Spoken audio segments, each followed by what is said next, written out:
Gas के गुब्बारे भर रहे हैं क्योंकि उनके पास सिलेंडर खरीदने के पैसे नहीं। पाकिस्तान फिर से एक इकोनॉमिक क्राइसिस से गुजर रहा है। ये पूरा का पूरा ग्राउंड लोगों से खचाखच भरा हुआ है। इसलिए नहीं क्योंकि क्रिकेट मैच चल रहा है, बल्कि इसलिए क्योंकि पुलिस की नौकरी के एग्जाम्स चल रहे हैं। 30,000 से ज्यादा लोग नौकरी के लिए ट्राई कर रहे हैं और पोस्ट है बस 1667। पाकिस्तान की सिचुएशन इतनी खराब हुई कैसे? क्यों ये देश हमेशा कर्जे में रहता है और अमीर देशों से पैसे मांगता रहता है? इन सारे सवालों के जवाब उनकी हिस्ट्री से हमें मिल सकते हैं। ये वीडियो पाकिस्तान से ज्यादा भारत के लिए इम्पोर्टेंट है क्योंकि हमें ये देखना है कि हम पाकिस्तान की गलतियों से क्या सीख सकते हैं। ये है हमारी नई सीरीज पाकिस्तान एक्सप्लेन, जहां हम उनके सक्सेस और फेलियर की टाइमलाइन आपके सामने रखेंगे। हमारे पड़ोसी देश से इम्पोर्टेंट लेसन सीखेंगे। ये इस सीरीज का दूसरा वीडियो है। अगर आपने पहला वीडियो नहीं देखा है तो आप इसे इस प्लेलिस्ट में देख सकते हैं। कहानी काफी इंटरेस्टिंग है तो प्लीज इसे एंड तक देखिए और अगर आपको ये वीडियो अच्छा लगता है तो अपने दोस्तों के साथ शेयर कीजिए। वीडियो शुरू होने से पहले एक बात,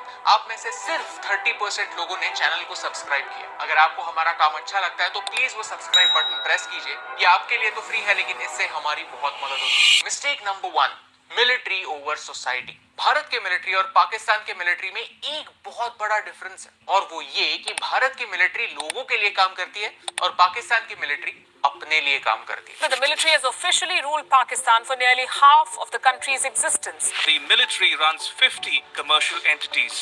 Once you become an officer, you become entitled to a lot and you take a lot for granted. Pakistan की मिलिट्री पाकिस्तान की सबसे पावरफुल इंस्टीट्यूशन है, यानी प्राइम मिनिस्टर से भी ज्यादा पावर मिलिट्री के जनरल के पास है। लेकिन ये हुआ कैसे? थोड़ा रिवाइंड करते हैं। 14 और 15 अगस्त 1947 को पाकिस्तान और भारत दो देश फॉर्म हुए और बस 2 महीने बाद पहले वॉर में उतर गए। इसे फर्स्ट कश्मीर वॉर कहते हैं। इस वॉर का पाकिस्तान पर बहुत बड़ा इम्पैक्ट हुआ। पाकिस्तान की लीडरशिप कॉन्स्टेंटली डर डर कर जीने लगी कि भारत हम पर कभी भी अटैक कर सकता है। ये डर पाकिस्तान पर इतना हावी होने लगा कि शुरुआती दिनों में उनके बजट का 70% मिलिट्री पर स्पेंड होता था। जैसे जैसे मिलिट्री ज्यादा पावरफुल होने लगी, पावर शिफ्ट होने लगी गवर्नमेंट से मिलिट्री की ओर। लेकिन 1954 में कुछ ऐसा हुआ जिसने पाकिस्तान को अगले 70 सालों के लिए डार्क एजेस में ढकेल दिया, and that is doctrine of necessity. क्या है doctrine of necessity?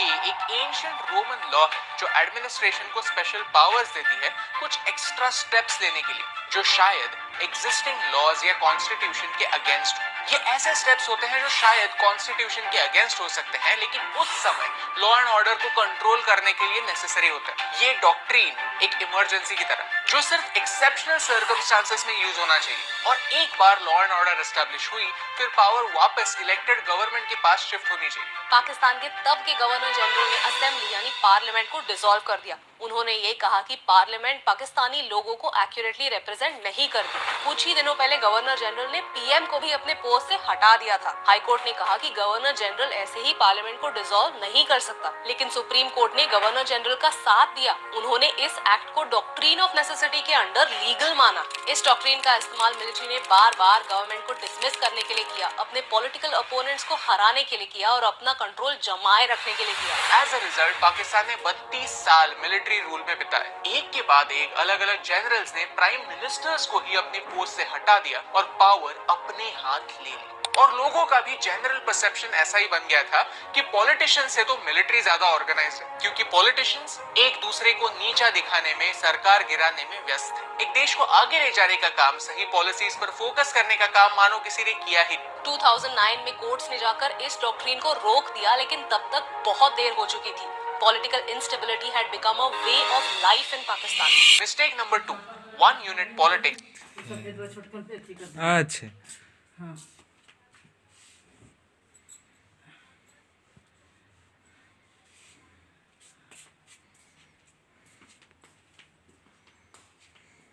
And division of Pakistan. जैसे भारत में अलग अलग राज्य है और उनका कल्चर, भाषा एक दूसरे से अलग अलग है, वैसे ही पाकिस्तान में भी at that time of independence 5 अलग अलग प्रोविंसेस थे। East Bengal, west Punjab, Sindh, north west frontier province, Balochistan. 1955 में एक बिल पास हुआ जिससे आज के बांग्लादेश को छोड़कर बाकी सारे प्रोविंसेस को एक एंटिटी बनाया गया।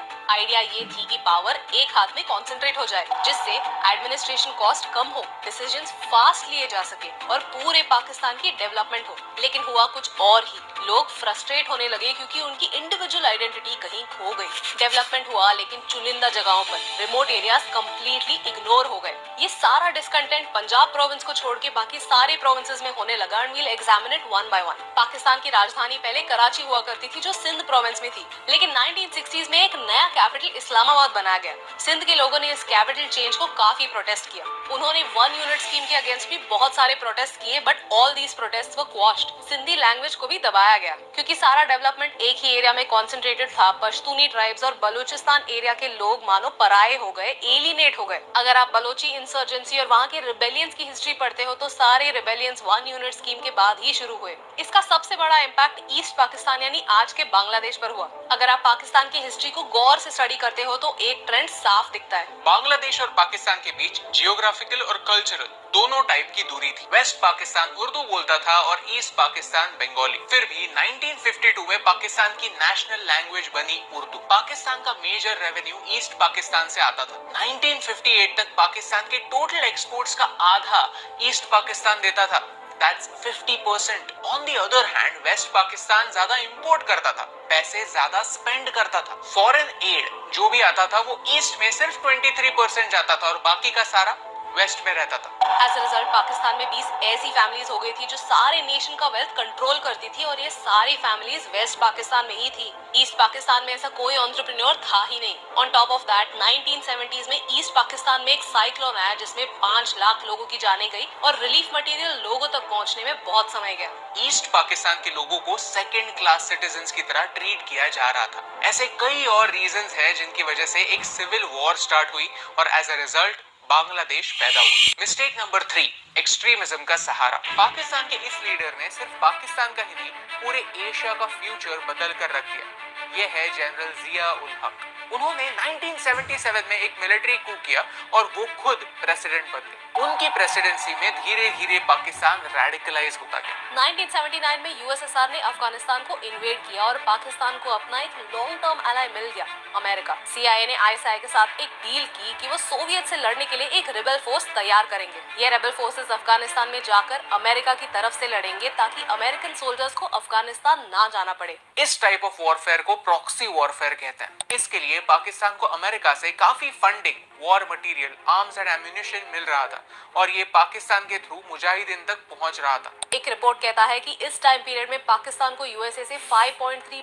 बिलियन डॉलर्स मिले। इसी पीरियड में तालिबान एस्टैब्लिश हुआ जो आज जाकर अमेरिका और पाकिस्तान के लिए एक सिर दर्द बन गया। प्रॉक्सी वॉरफेयर, अमेरिका और पाकिस्तान का रिलेशनशिप, ये दोनों काफी इंटरेस्टिंग पॉइंट्स हैं और इनके बारे में हमने डिटेल में एक वीडियो बनाया है जो आप यहाँ पर देख सकते हैं। पाकिस्तान ने तालिबान को ट्रेन किया। तालिबान इस शब्द का लिटरल मीनिंग है स्टूडेंट। जहां अफगानी रेबल्स की लड़ाई सोवियत इन्वेजन के अगेंस्ट थी, पाकिस्तान ने इस लड़ाई को एज अ रिलीजन की लड़ाई प्रेजेंट किया। इस फंडामेंटल आइडिया के बेसिस पर कई ऑर्गेनाइजेशंस बनी। 1991 में जब सोवियत यूनियन टूट गई तो ये लोग करेंगे क्या? मानो इनकी जॉब चली गई, उनको आने वाली फंडिंग ही चली गई, तो उन्होंने अपना निशाना ही बदला और आने वाले कुछ सालों में दुनिया के सबसे डेंजरस अटैक्स किए। आज कई लोग कहते हैं कि तालिबान पाकिस्तान पर कब्जा जमाना चाहता है। ये सांप थे जो कभी ना कभी अपने मालिक को काटने ही वाले थे। This change the world forever.